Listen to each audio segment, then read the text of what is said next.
तो गाइस कैसे हो आप लोग। तो स्वैरो स्टार के नेक्स्ट नोवेल के एपिसोड नंबर 468 में आपका स्वागत है। तो चलिए शुरू करते हैं। तो जैसा कि हमने पिछले एपिसोड में देखा कि ह्यूमैनिटी वर्सेस डेमन क्लैन में फाइट हो रही होती है। लू फेंग यहाँ पर बहुत ही अच्छे से प्रदर्शन कर रहा होता है। उसने अपने ब्लेड को भी निकाल लिया होता है। वो सभी मिलकर फाइट कर रहे होते हैं। अब दिखाया जाता है doctors master, Bengong master, Lu Feng, ये तीनों यहाँ पे टेरिफाइंग तरीके से उन सब पे अटैक कर रहे होते हैं। और ड्रीम डेमन एंचेस्टर जो कि उन सब की तरफ आ रहा होता है, असल में वो एक लड़की होती है जो कि उस तरफ आ रही होती है। वो कहती है लू फेंग ने अपने ब्लेड को निकाल दिया होता है और लू फेंग इसी की वजह से उन सब पे अटैक करने वाला था। लू फेंग कहता है निर्वाणा इनकारनेशन, और लू फेंग के अंदर से बहुत ही पावरफुल एनर्जी वेव निकलने लगती है। वो सभी यूनिवर्स मास्टर से जाकर टकराती हैं और ऐसा लगता है कि वो पूरे के पूरे आता धमाका करने लगती है। वहाँ पे 12 यूनिवर्स मास्टर भी उस टेरिफिक लाइट से ट्रैप हो जाते हैं। लू फेंग का अटैक बहुत ज़्यादा पावरफुल होता है, जिसके कारण वो कहते हैं नहीं, ऐसा नहीं हो सकता है। और सभी इतने ज़्यादा डर जाते हैं कि जो यहाँ पे ब्लैक यूनिवर्स, डार्क यूनिवर्स में आए हुए थे, वो सभी ओरिजिनल यूनिवर्स में जाने लगते हैं। लेकिन वो ब्लेड बहुत ज़्यादा फास्ट होता है, वो सभी डर के कांपने लगते हैं और कहता है नहीं, ऐसा नहीं हो सकता। और दिखाया जाता है कि एक ही झटके में वहाँ पे शाइनिंग खत्म हो जाती है और कई सारे मास्टर्स यहाँ पे चिल्लाने लगते हैं। सब यहाँ पे फ्यूरियस होते हैं और लू फेंग की तरफ ही देखने लगते हैं। उन्हें विश्वास नहीं हो रहा था कि आखिर हो क्या रहा है, वो ऐसे कैसे ट्रैप हो सकते हैं। दिखाया जाता है कि लू फेंग के एक ही अटैक से एक बंदे की तो 20% गॉली बॉडी यहाँ पे जा चुकी होती है। उसकी टॉप टायर 2 ट्वेस्ट आर्मर्स क्रैक हो चुकी थी और फिर वो स्काई वुल्फ मास्टर तक छुई। उधर से लेके हर एक बंदे से यहाँ पे अटैक होती गए। यहाँ पे कई सारे बंदे यहाँ पे सेवरल टाइम्स अटैक्स होते गए, उन सब के ऊपर बहुत ज़्यादा डैमेज आने लगा। और दिखाया जाता है कि आधे तो मारे भी जा चुके थे, जिसको देखकर उन्हें विश्वास नहीं होता कि नहीं 60% से 16% अपने अनडाइंग गॉली बॉडी को भी यहाँ पे लूज कर दिया होता है। और जो कि उन्होंने अपने ट्रूथ आर्मर को भी पहना हुआ था, जिसके कारण देखकर उन्हें विश्वास नहीं होता कि आखिर ये हो कैसे सकता है कि एक बंदा की पावर इतनी कैसे। उसकी सब लोग भागने लगते हैं तरफ आकर। ओरिजिनल यूनिवर्स में लू फेंग कहता है कि तुम्हें सच में लगता है कि तुम यहाँ से भाग सकते हो। वो सभी गायब होने लगते हैं। पेंगो मास्टर, डार्केस्ट मास्टर, वो सभी तो इसी का इंतजार कर रहे थे। तो सब लोग उस पर अटैक करने लगते हैं।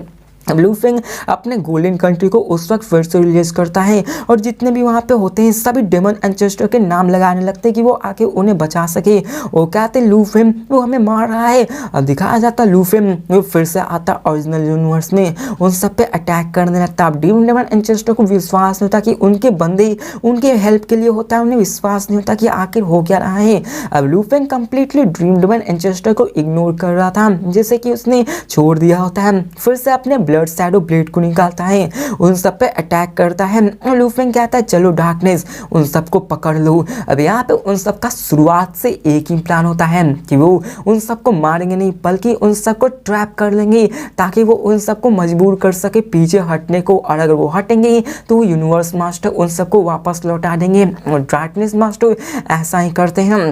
वो वहाँ पे आते हैं और अपने सारे पावर को यूज़ करता ब्लैक प्रिजन टावर जो कि पैलेस टाइप था, उसमें उन सबको कैद करने लगते हैं। और उनमें से 16 गॉली बॉडीज में 12 यूनिवर्स मास्टर उन सबको इंसर्कल करने लगते हैं ताकि वो उन सबको अंदर कर सके। सब लोग रेसिस्ट करने लगते हैं, लेकिन वो सभी यहाँ पे कुछ नहीं कर सकते। सब लोग उस टू ट्रेजर टाइप प्लेस के अंदर जाने लगते हैं और 2 यूनिवर्स मास्टर शक होने लगते हैं। यहाँ पे वो सब रोकने की कोशिश तो कर रहे थे, लेकिन वो सब कुछ नहीं कर पा रहे थे। वो लोग वहाँ पे लू फेंग स्माइल करता है क्योंकि वहाँ पे 2 बंदे स्काई वुल्फ मास्टर और मोहू मास्टर उनके अंडर ट्रैप हुआ था, मतलब कि वो उन सबको ट्रैप करने में कामयाब हो चुका होता है। और ये ह्यूमैनिटी के लिए बहुत ही बड़ी जीत होती है। अब दिखाया जाता है विदिन टावर का सीन में, जहाँ पे वो कम्प्लीटली शक हो चुके होते हैं, उसके अंदर जा चुके होते हैं और वो उसी जगह पे मौजूद होते हैं। अब ऐसे ही दिखाया जाता है कि वो आगे बढ़ने लगते हैं, उस पर अटैक करने लगते हैं। स्काई वुल्फ कहते हैं ये अच्छा नहीं है और सब बात करने लगते हैं कि हमें क्या करना चाहिए, क्योंकि उनके पास तो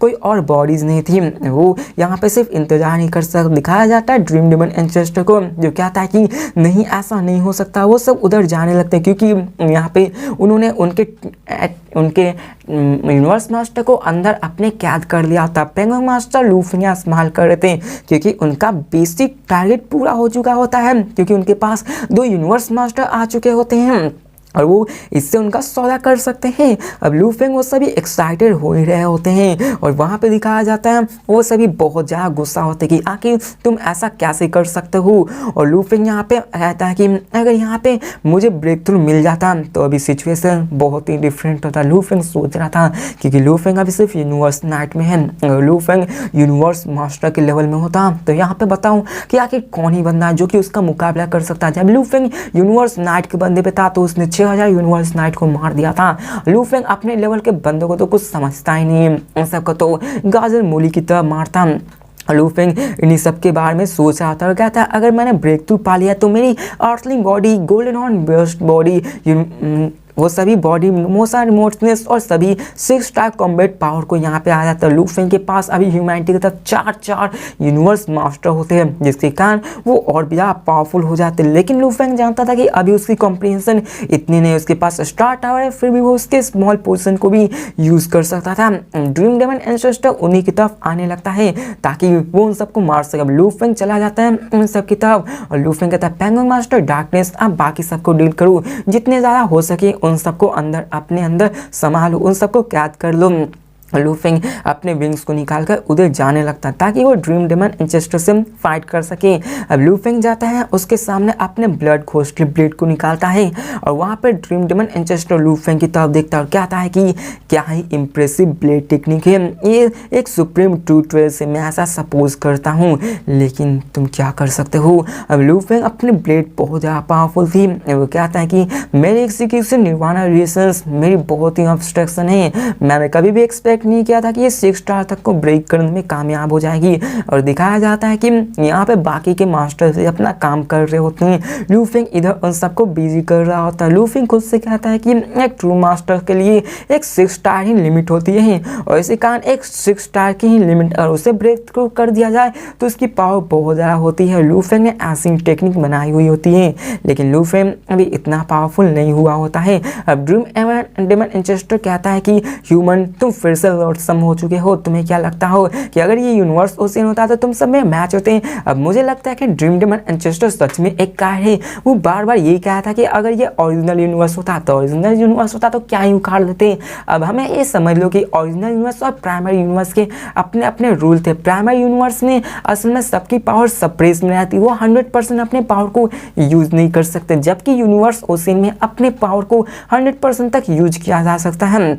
अब यहाँ पे वो सब एक दूसरे की तरफ देखने लगते हैं, वहाँ पे फाइट भी होने लगती है और दिखाया जाता है कि तभी वहाँ पे डेमन यूनिवर्स मास्टर एक साइड में चिल्लाते शॉक डेमन मास्टर को, जहाँ पे वो देखता है कि यूनिवर्स मास्टर वो सभी उसकी तरफ देखने लगते हैं, वो सभी उन सब के अटैक को रेसिस्ट करने लगते हैं, लेकिन वो सब कर भी क्या सकते हैं। इसे देखकर तो वो सभी हैरान हो जाते हैं और यहाँ पे हमें दिखाया जाता है कि असल में वहाँ पे गोल्डन हॉर्न बीस्ट भी आ चुका होता है, जिसको देखकर ड्रीम डेमन एंसेस्टर भी हैरान हो चुका होता है। अब यहाँ पे हमें दिखाया जाता है एक दूसरे बंदे को जो कि शॉक डेमन एंसेस्टर होता है, जो कहता है कि यहाँ पे तुम्हारे पास एक विंग्स कैसी है, और उस बंदे की तरफ देखता है जिसके पास भी अपनी एक सिल्वर विंग्स होती है, जिसको देखकर वो कहता है कि ये क्या है तुम्हारे पास। तो यहाँ पे वो कहता है कि यहाँ पे तुम्हारे पास ये हो सकती है ना, ये जरूर कुछ पैरिस टाइप ट्रू ट्वेल्व होगा। यहाँ पे लू फेंग की दूसरी बॉडी आ चुकी होती है और यहाँ पे लू फेंग कहता है चलो आज मैं तुम्हें यहाँ पे समझाता हूँ कि आखिर ये तुम क्या कर सकते हो। अब लू फेंग उसके सामने कहता है मेरे पास विंग्स है, मैं अपनी डोमेन को कंट्रोल कर सकता हूँ, तुम डिसअपॉइंट हो क्या। अब यहाँ पे फाइट स्टार्ट हो चुकी होती है, सभी उन सबको मारने लगते। 12 यूनिवर्स मास्टर एक ही साथ अटैक कर रहे होते हैं। अब dream demon ancestor, shock demon ancestors वो सभी ह्यूमंस की तरफ से ह्यूमन के अटैक कर रहे होते हैं और वो उन सबको रोकने की कोशिश कर रहे होते हैं। उन सबकी level power top tier level 6 में होती है। वो सभी लू फेंग को सप्रेस तो करना चाहती थी, लेकिन लू फेंग उसे रोक रहा होता है ताकि वो उन सबको आगे न जाए और ह्यूमैनिटी की तरफ से जितने भी बंदे हैं वो जितने ज़्यादा हो सके यहाँ पे उन सबको कैप्चर करता रहे। लू फेंग अकेले ही 2 डोमेन एंसेस्टर से फाइट कर रहा होता है। और अब फिर हमें सिंचन्स का ह्यूजेस गॉडली पैस वर्चुअल मैच का सीन दिखाया जाता है, जहाँ पे फिर से वो सही बातें करने लगते हैं और वो कहता है कि आखिर क्या करना चाहिए। लू फेंग बोलता है कि दोनों demon ancestor universe supreme master के हम लोग कुछ नहीं कर सकते हैं, हमें पीछे हटना चाहिए और यहाँ पे ताकि वो यहाँ पे क्योंकि उनके लॉस बहुत ज़्यादा है, हमने उनके 2 यूनिवर्स मास्टर को पकड़ लिया, हमारा गोल पूरा हो चुका है। तो यहाँ पे लू फेंग कहता है रिट्रीट तुम्हें सच में लगता है। तो यहाँ पे हमें सिंचन्स का बैटलफील्ड का दिखाया जाता है, जहाँ पे लू फेंग अपनी बोट ऑफ म्यूजियम को भी निकाल लेता है, जहाँ पे सब लोग शांति हो जाता है। पेंगोंग मास्टर कहता है सच में तुम इसको यूज करना चाहते हो लू फेंग। पेंगोंग मास्टर तो ऐसा हेसिटेट कर रहा था क्योंकि बोट ऑफ म्यूजियम के बारे में सब कोई जानता है। बोट ऑफ म्यूजियम में कोई भी वेपन्स नहीं था जो कि बाहर से अटैक कर सके, वो सिर्फ एक से ही शिप है जो कि आपको प्रोटेक्शन दे सकता है। यहाँ पे लू फेंग इसी का ट्रम्प कार्ड होने वाला था, इसको यूज करने वाला था, लेकिन लू फेंग अभी यूज करने वाला था और कहता है कि मैं इसको परफॉर्म करता हूँ, नेक्स्ट टाइम मैं भी इसको परफॉर्म कर सकता हूँ। जिसके बाद वो कहता है ठीक है, और लू फेंग तैयार हो जाता है अपने बोट ऑफ म्यूजियम तक को यूज़ करने के लिए। अब अभी तक आप लोग जान लो कि लू फेंग अपने फुल पावर से फाइट ही नहीं किया होता है अभी तक। अब दिखाया जाता है लू फेंग को जो कहता है कि हम उसको ल्यूर करते, मैं अपने पीछे लगाता हूँ, जब मैं उससे फाइट कर रहा हूँ तो तुम उन सब पे अटैक कर देना। तो यहाँ पे वो सब ऐसे ही करते हैं। अब लू फेंग यहाँ तैयार हो चुका होता है अपनी उसी शिप को लेकर। अब दिखाया जाता है कि वो दोनों एंसेस्टर भी तैयार होते हैं और वो उस पर फाइट करते हैं। अब यहाँ पे पेंगोंग मास्टर अपने ब्लैक प्रिजन टावर से उन पर अटैक करता है, जिसको रोकने के लिए वो अपनी फोर्स लगाने लगते हैं और यहाँ पे वो उसको पूरी तरह से रोकने लगते हैं। अब यहाँ पे दिखाया जाता है कि जितने भी 17 यूनिवर्स मास्टर आए हुए थे डेमन की तरफ से वो सभी इंजर्ड हो चुके होते हैं। वो कहते हैं कि हम ऐसा नहीं कर सकते हैं, वो सब इतने ज़्यादा इंजर्ड हो चुके थे कि बाहर भागने लगे थे और वो कहते हैं चलो वापस जाओ, रिट्रीट करो। और वो सभी वापस आने लगते हैं क्योंकि वो सब डर चुके होते हैं, इतने वो ज़्यादा मारे जा चुके थे। लेकिन वो सभी रुकने वाले कहाँ थे? Pangong master, darkness master, Lu Feng उन सब की तरफ जाने लगते हैं। वो कहता है तुम्हें सच में लगता है कि तुम यहाँ से भाग सकते हो? अब यहाँ पे दिखाया जाता है शॉक डेमन एंसेस्टर को, जहाँ पे लू फेंग उसकी तरफ बढ़ रहा था, जिसको देखकर वो कहता है प्लान कैंसिल। अब इस लू फेंग को यहाँ पे जितने भी होते हैं वो सभी लू फेंग को घेरने लगते हैं। सब लोग अपने illusion, soul attack, spiritual force, open attacks इन सबसे लू फेंग पे अटैक करना शुरू कर देता है और वो सभी उस पर अटैक कर रहा था। लेकिन तभी ग्रीन फैंटम उन सब की तरफ आने लगता है। अब यहाँ पे वॉर ऐसी है कि यहाँ पे कुछ चीज़ें ऐसी हैं जिसको एक्सप्लेन करने में उतना मज़ा नहीं आया और यहाँ पे मैं थोड़ी थोड़ी काट के बता रहा हूँ क्योंकि यहाँ पे हर एक चीज़ को एक्सप्लेन नहीं किया जा सकता है। कुछ फाइट ऐसी भी होती है जिसे सिर्फ एनिमेशन में देखने पर ही मज़ा आता है, इसलिए आप लोग सोच रहे हो कि एक ही बात रिपीट हो रही है। और हाँ, फाइट एक ही जैसी बार बार रिपीट हो रही है, घेर कर मारा जा रहा है, ब्लैक यूनिवर्स में डार्क यूनिवर्स में जाया जा रहा है, वहाँ से निकला जा रहा है, यूनिवर्स मास्टर को कैप्चर किया जा रहा है। अब दिखाया जाता है कि फिर से वहाँ पे फाइट होने लगती है और ह्यूमन यूनिवर्स मास्टर वहाँ पे आ जाते हैं ब्लैक प्रिजन टावर्स की तरफ। अब आइस माउंटेन और लॉन्गियन मास्टर दोनों मिलके डेमन यूनिवर्स की तरफ आ जाते हैं ताकि वो उस पर अटैक कर सकते हैं। देखो फिर से सेम ही चीज़ थे, सब लोग अपने डोमेन स्टाफ्स को यूज़ कर रहे थे, सब लोग अपने truth ware, supreme truth wares को यूज़ करके उन सब पे अटैक करे थे। लू फेंग सबसे आगे था ताकि वो उन सबको मार सके। अब शॉक डेमन जो कि एक यूनिवर्स मास्टर, सुप्रीम मास्टर था, वो उन सबसे अकेले ही अटैक कर रहा था। वो बोट के अटैक को भी यहाँ पे इजीली काउंटर अटैक कर रहा था, लेकिन वो इसमें थोड़ा सा डिसएडवांटेज में था क्योंकि बोट ऑफ म्यूजियम अनब्रेकेबल था, उसे तोड़ा नहीं जा सकता था। जिसके बाद वो भी लू फेंग को क्रॉस करने के लिए आगे बढ़ते हैं, लेकिन यहाँ पे बोट ऑफ म्यूजियम बहुत ही पावरफुल था, वो उस पे अटैक किए जा रहा था, जिसको देखकर वो बहुत ही चिढ़ जाता और कहता है कि तुम ऐसा क्यों कर रहे हो, ऐसा कभी नहीं हो सकता। और उस पर जोर से अटैक करने लगता है, बोट ऑफ म्यूजियम की तरफ चार्ज करने आता है, जिसको देखकर पेंगोंग मास्टर, लू फेंग और डार्कनेस मास्टर स्माइल करने लगते हैं। यहाँ पे ड्रीम में एंसेस्टर म्यूजियम से बहुत ही काउट हो जाते हैं, उस पर अटैक कर देते हैं, उसी पे चढ़ा दिया जाता है। जैसे कि आपने देखा ही होगा कि यहाँ पे सामने से गाड़ी आपके ऊपर से चढ़ के चली गई, वैसा ही लू फेंग करता है। यहाँ पे वो दोनों उसको रोकने की कोशिश कर रहे थे, लेकिन दिखाया जाता है कि वहाँ पे उन सबको बहुत बड़ा शौक लगता है उसी बोट की वजह से, जिसके कारण वो सब भी हैरान हो जाते हैं और उन सबके ऊपर एक माइंड शॉक लगा होता है। उनकी कॉन्शियसनेस पूरी तरह से लॉस्ट हो चुकी होती है, लेकिन यहाँ पे जो कमजोर थे वो यहाँ पे कंप्लीटली लॉस्ट हो चुके थे, जो स्ट्रॉन्ग थे वही सिर्फ अपने कॉन्शियसनेस को मेंटेन रख पाए थे। अब दिखाया जाता है कि उनमें से कैसे की कॉन्शियसनेस लॉस हो चुकी होती है और उन्होंने अभी 6 यूनिवर्स मास्टर को लॉस कर दिया होता है। मतलब कि उन्होंने अपनी जान बचाने के लिए अपने आप को सेल्फ डिस्ट्रक्ट कर दिया होता है और ये उनके लिए बहुत ही ज़्यादा थी। उनमें से 12 ऑफ देम ऐसे थे, अनफॉर्चुनेटली 8 कैप्चर हो गए थे, 3 ने अपने आप को सेल्फ डिस्ट्रक्ट कर लिया होता है, कुछ भाग गए होते हैं। वो कहते हैं कि आखिर हमें क्या करना चाहिए, क्योंकि ह्यूमंस तो ब्लैक प्रिजन टावर में छिपा हुआ है, हम लोग उसका कुछ भी नहीं कर सकते, जब तक गेट ना ओपन हो तब तक हम ऐसा कुछ भी नहीं कर सकते हैं। अब लूफिंग ये सभी अपने उसी पैरिस टाइप 2 ट्रेस में चले गए थे। लूफिंग ऊपर से ही सब पे अटैक कर रहा था। लूफिंग के पास एक ऐसा चीज होता है जो कि माइंड शॉक को दे सकता है, माइंड को शॉक करके उसके कॉन्शियसनेस को लूज करा सकता है और अभी तक हमें कुछ भी नहीं पता होता कि आखिर वो कर क्या सकते हैं। और फिर वो सभी यहाँ पे बातें कर रहे होते हैं, लूफिंग भी हंस रहा होता है क्योंकि वो सब यहाँ पे जीत रहे होते हैं और 6 यूनिवर्स मास्टर को उन्होंने कॉट कर दिया है। उनके पास 3 अदर बॉडीज थी जिसमें से 3 सेल्फ डिस्ट्रक्ट कर दिया होता है, जिनमें से उन सबकी कॉन्शियसनेस आगे आ चुकी होते हैं। यहाँ पे उन लोगों ने बहुत ही मारा होता है। 6 यूनिवर्स मास्टर कुछ ही 2 ट्रेस को उन्होंने यहाँ पे सील किया होता है जो कि उनके लिए बहुत ही अच्छा होता है और वो कहते हैं कि देखा जाए तो ये उनके लिए बहुत बड़ा लॉस होने वाला है। और वो कहता है कि आखिर ये कैसे हो सकता है। वो लोग लूफेंग से पूछते, लूफेंग आखिर तुमने मैनेज कैसे किया। तो लूफेंग कहते हैं ये तो बस बोट ऑफ म्यूजियम का सवाल है जिसको मैंने यूज किया था।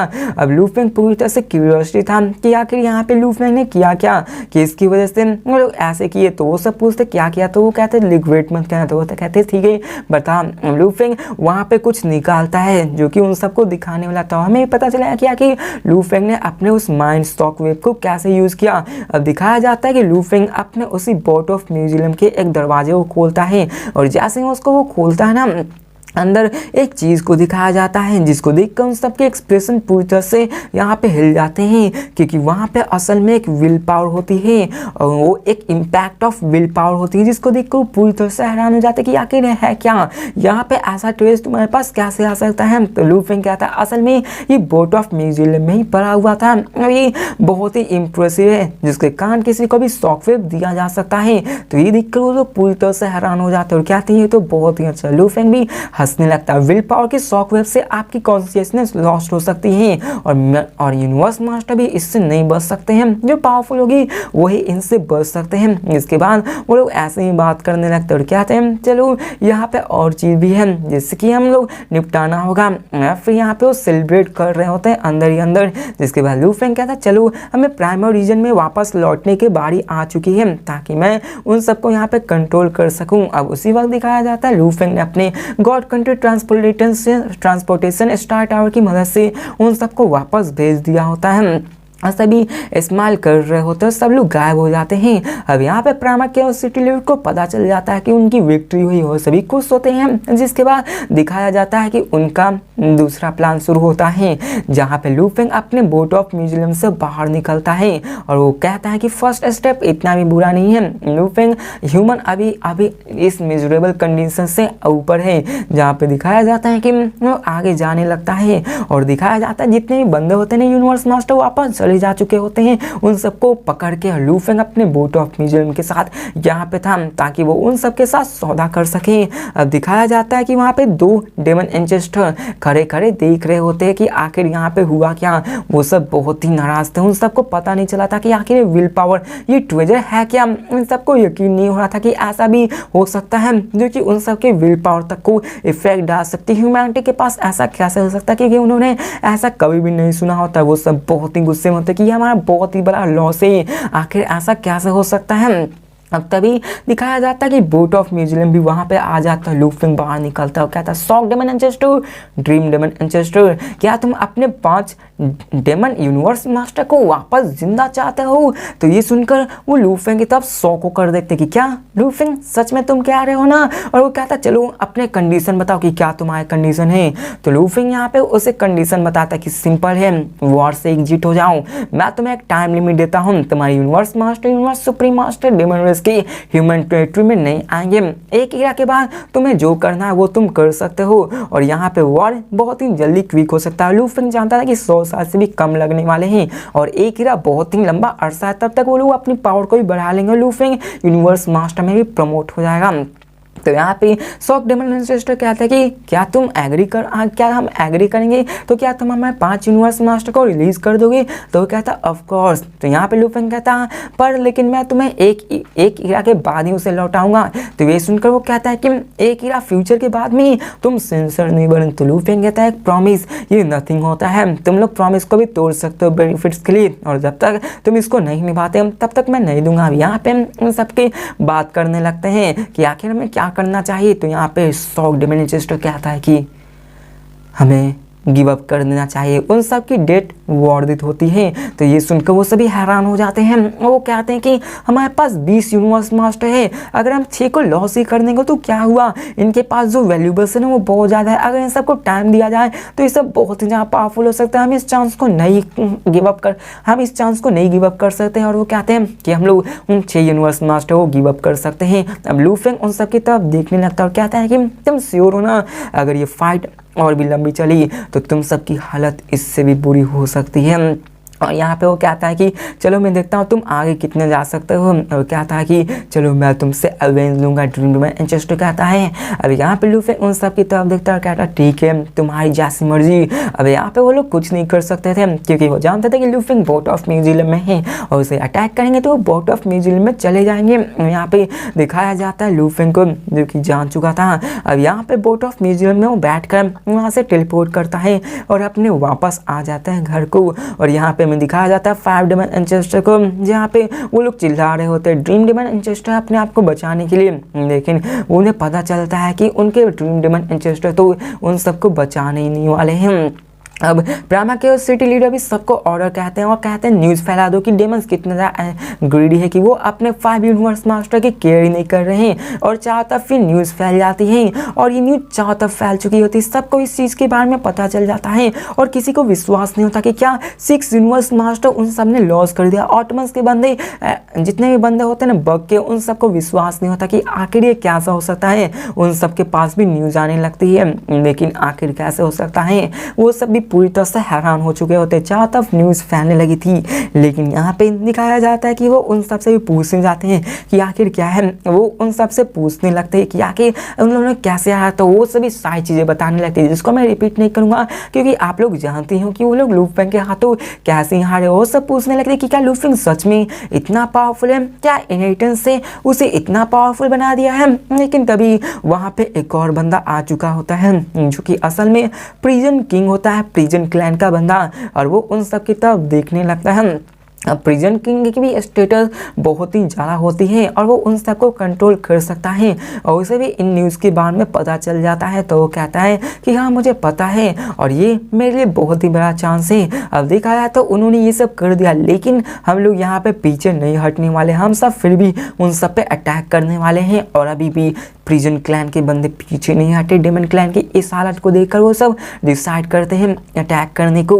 और यहाँ पे हमें सीन चेंज कर दिखाया जाता है उन सारे बंदे को जो कि प्लान बना रहे होते हैं। सबका यही प्लान होता है, मैं रिपीट नहीं करने वाला हूँ। सभी सुपर पावर्स ओरिजिनल यूनिवर्स के यहाँ पे ह्यूमन से फाइट करने वाले थे। सब लोग यहाँ पे अलायंस मिलकर टीम बनाने लगते हैं ताकि वो उन सबको मार सके। फ्लेम एम्पर जो कि सिटी माउंटेन गेस्ट का सेकंड डिस्पल था, वो भी लू फेंग पे अटैक करने को तैयार हो गया था क्योंकि वो कहीं ना कहीं लू फेंग से बहुत ही नफरत करता था। वो सब यहाँ पे आ चुके थे और अब फिर हमें सीन चेंज कर दिखाया जाता बाकी और बंदों को, जहाँ पे वो सभी फिर से डिस्कशन बनाने लगते हैं। यहाँ पे पूरे के पूरे चैप्टर्स में डिस्कशन है, तो मैं डिस्कशन को यहाँ पे स्किप करता हूँ क्योंकि सब लोग एक ही चीज़ को बात कर रहे हैं, एक ही न्यूज़ पे सब लोग यहाँ पर प्लान बना रहे हैं। तो समझ लो यही कि वो लोग यहाँ पे मिलके अटैक करने वाले हैं क्योंकि उन सबके पास एक ही चांस है लू फेंग को हराने के लिए। यहाँ पर अगर इस मौके को छोड़ दिया जाए तो ह्यूमैनिटी और भी ज़्यादा स्ट्रॉन्ग हो सकती है। और प्रिजन क्लैन, ऑटोमन्स, बग, ये सभी इन सब में तैयार हो चुके होते हैं उन सब पे अटैक करने के। शॉक डेमन एंसेस्टर वो भी यहाँ पे तैयार हो चुके थे ताकि वो अपने रेस का बदला ले सके और वो अपने पूरे के पूरे आर्मी को तैयार करने लगते हैं ताकि वो उन सबको मार सके। अब फिर हमें सीन चेंज को प्राइमरी यूनिवर्स का सीन दिखाया जाता है। तो गाइस इसी के साथ ये वीडियो खत्म होती है, तो मिलते हैं नेक्स्ट वीडियो में और देखते हैं कि आगे क्या होने वाला है जब सारे के सारे रेस मिलकर लू फेंग पे अटैक करने वाले हैं। और लू फेंग भी बहुत ही जल्द ब्रेक थ्रू करने वाला है यूनिवर्स मास्टर में, बस कुछ चैप्टर्स के ही बाद में ही। तो मिलते हैं नेक्स्ट वीडियो में, तब तक के लिए बाय।